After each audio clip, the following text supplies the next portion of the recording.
नमस्कार, the Janata live में आप सभी का स्वागत है और मैं हूं आपके साथ नलिनी। और इस दरवाजे को देखकर आप समझ गए होंगे कि एक बार फिर हम अपनी चुनावी यात्रा के बीच आपको बुद्ध इतिहास से रूबरू करवाने पहुंच चुके हैं। जी हां, इस वक्त हरियाणा विधानसभा चुनाव को हम कवर कर रहे हैं और विधानसभा चुनाव को कवर करते करते इस वक्त हम कुरुक्षेत्र में मौजूद हैं। कुरुक्षेत्र के थानेसर इलाके में हम मौजूद हैं और आज जिस चीज़ से मैं आपको रूबरू करवाने वाली हूँ उसे देख के आपका मन भी खुश हो जाएगा। कई बार हम आपको बुद्ध इतिहास से रूबरू कराते रहे हैं।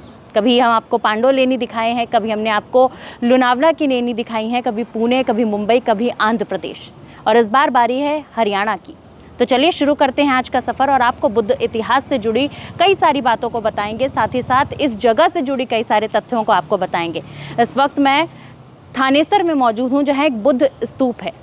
इस बुद्ध स्तूप की खासियत क्या है, इस बुद्ध स्तूप से जुड़ी कुछ मुख्य बातें आपको बताएंगे। तो चलिए शुरू करते हैं। सबसे पहले आपको अपने बाएं हाथ पे दिखेगा ये पूरा नज़ारा। जी हाँ, यहाँ आप देख सकते हैं कि जो बौद्ध धर्म के अवशेष हैं वो यहाँ आपको दिखेंगे। आपको देखने को मिलेगा कि अभी फ़िलहाल की अगर बात की जाए तो ग्रिलिंग करके इस पूरे जो एरिया को है संरक्षित कर दिया गया है पुरातत्व विभाग की तरफ से। लेकिन अगर आपको नीचे ढांचे की बात मैं बताऊँ तो ढांचे से ये साफ जाहिर हो रहा है कि उस वक्त में बौद्ध भिक्षु और जो तमाम बौद्ध भिक्षु हुआ करते थे वो यहाँ बैठकर मेडिटेट किया करते होंगे, या उनका कक्ष होगा, क्योंकि जिस सामान से ये दीवारें बनी हुई हैं उनसे ये साफ जाहिर हो रहा है कि उस वक्त वो रहने के लिए इस जगह का इस्तेमाल किया करते होंगे। साथ ही आपको कुछ मुख्य जुड़ी बातें बताएंगे आगे चलते हुए। और जब आप अंदर की तरफ आएंगे, जब आप स्तूप की तरफ आगे बढ़ेंगे तो सबसे पहले आपकी नज़र पड़ेगी इस बोर्ड पर। ये बोर्ड बताता है कि यहाँ पर मुख्य बातें क्या है। तो सबसे पहले इस बोर्ड पर नज़र डालते हुए हम आपको कुछ मुख्य बातें बता दें। ये प्राचीन बौद्ध स्तूप कुरुक्षेत्र महाविद्यालय के उत्तर पूर्व दिशा की तरफ बना हुआ है। आपको बता दूं कि उत्तर पूर्व दिशा में ये स्तूप है और सामने यहाँ पर विश्वविद्यालय कुरुक्षेत्र का जो है वो है। साथ ही साथ यहाँ पर ब्रह्मा जो सरोवर है, ब्रह्म सरोवर, वो भी यहाँ पर बना हुआ है। यानी कि ये स्तूप, ब्रह्म सरोवर और जो कुरुक्षेत्र विद्यालय है वो आसपास बने हुए हैं। साथ ही आपको यहाँ की कुछ विशेषताएं मैं बता दूं।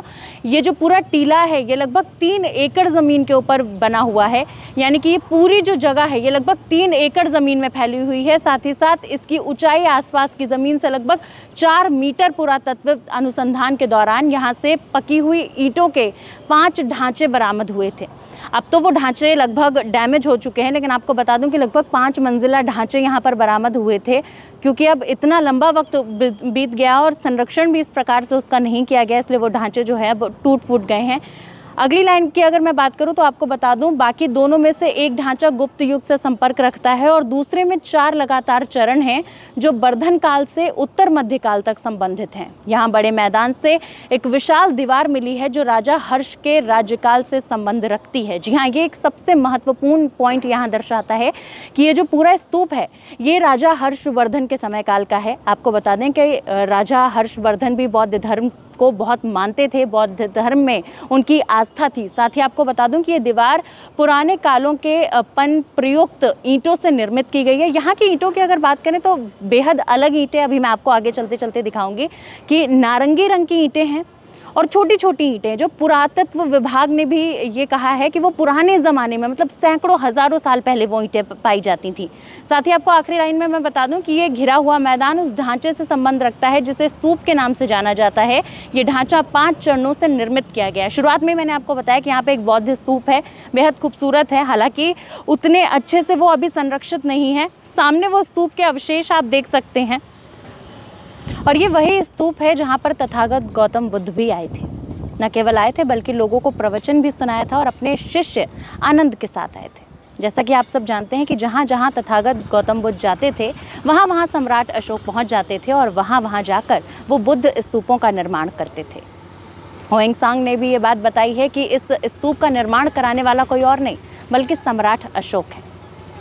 साथ ही इस स्तूप का अगर ब्यौरा करते हुए आपको दिखाएं तो यहाँ पर जिस नारंगी ईंटों की बात मैंने कही थी वही नारंगी ईंटें आप यहाँ पर देख सकते हैं।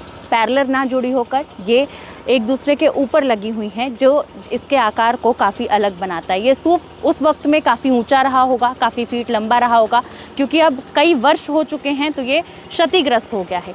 गौर फरमाने वाली बात यह है कि देखिए यहाँ पर आपको फूल भी मिलेंगे, कई बार लोग यहाँ पर मोमबत्तियाँ जलाते हुए भी दिखते हैं, तो ये कहीं ना कहीं लोगों की आस्था का केंद्र भी बना हुआ है। आज भी लोग यहाँ आते हैं और इन स्तूप पर फूल चढ़ाते हैं। साथ ही साथ आपको यहाँ पर मैं दिखा दूँ कि ये जो पूरा स्तूप है, अभी भी जो इसका निचला भाग है वो पूरी तरीके से सुरक्षित है, संरक्षित है, और अब इसे ASI यानी कि पुरातत्व विभाग जो है इसे इसका संरक्षण कर रहा है।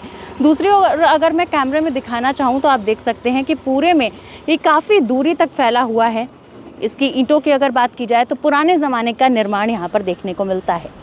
ह्वेनसांग ने अपनी यात्रा वृत्तांत में थानेश्वर में 3 बुद्ध विहार बताए थे। इसी आधार पर कनिंधम ने इसे पहचाना था। श्रीलंका के प्रसिद्ध बौद्ध ग्रंथ दीपावंश में वर्णन मिलता है कि भगवान बुद्ध ने कुरुक्षेत्र की यात्रा की तथा अनोतता सरोवर के तट पर भिक्षा भी प्राप्त की थी। ये वही जगह है जहाँ पर भगवान गौतम बुद्ध ने यात्रा की थी, और इसी सरोवर के किनारे, जिसे अब ब्रह्म सरोवर के रूप में जाना जाता है, उसके किनारे उन्होंने भिक्षा भी प्राप्त की थी। दिव्य वदान से पता चलता है कि सम्राट अशोक के शासनकाल के दौरान हरियाणा क्षेत्र में बौद्ध धर्म में काफ़ी प्रगति हुई थी।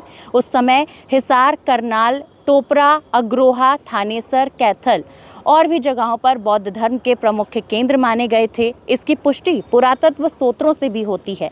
इन पुरावशेषों में हरियाणा के विभिन्न पुरास्थलों से मिलने वाले स्तंभ, अभिलेख, मूर्तियां व स्तूप हैं। हालांकि इस जगह पे किसी भी प्रकार की मूर्ति या कोई बौद्ध गुफा नहीं है, लेकिन ये स्तूप यहाँ पर मौजूद है, और इस स्तूप का निर्माण हजारों वर्ष पहले किया गया था, और इस स्तूप का निर्माण कराने वाला कोई और नहीं, सम्राट अशोक ही थे।